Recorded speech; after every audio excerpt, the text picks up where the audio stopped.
5 seconds to go.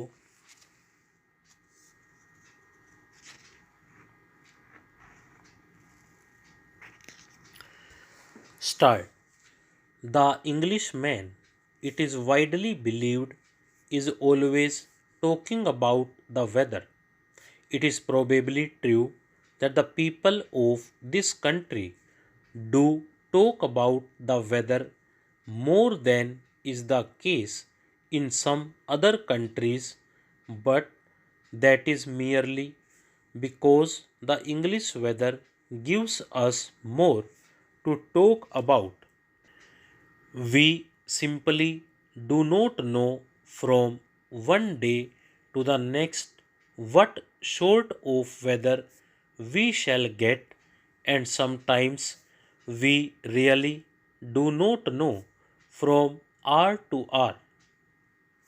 And so it has become natural to us to talk about the weather, and when we meet a friend, we usually make some such remark as, "What a lovely day," or perhaps, "What weather," according to how we feel.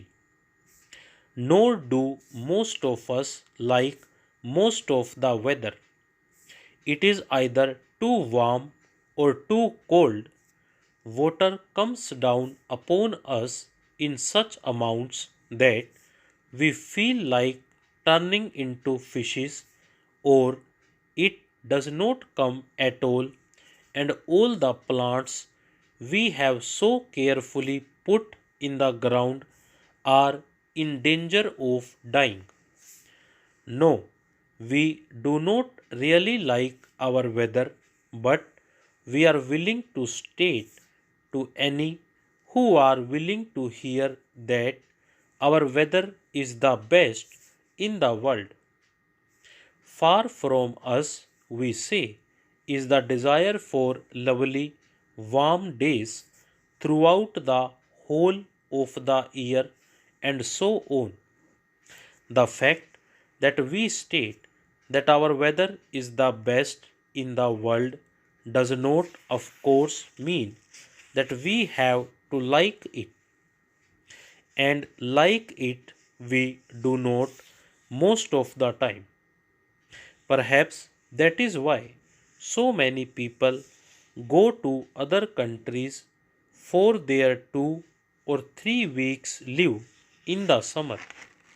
They are willing to put up with the changing weather while they go about their day to day working lives, but for those wonderful weeks when they are free from work, they want something better, some measure of certainty that the days will be kind to them.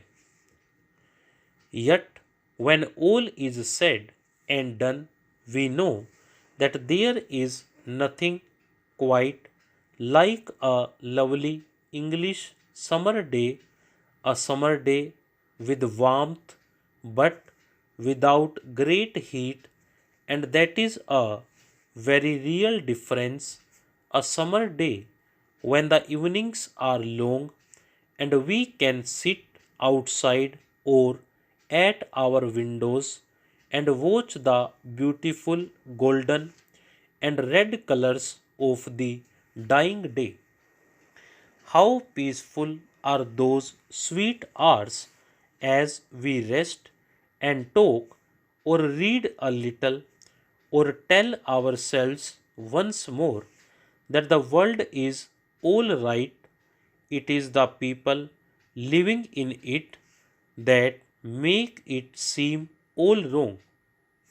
Sweet indeed are such hours, and we feel all the better for experiencing them.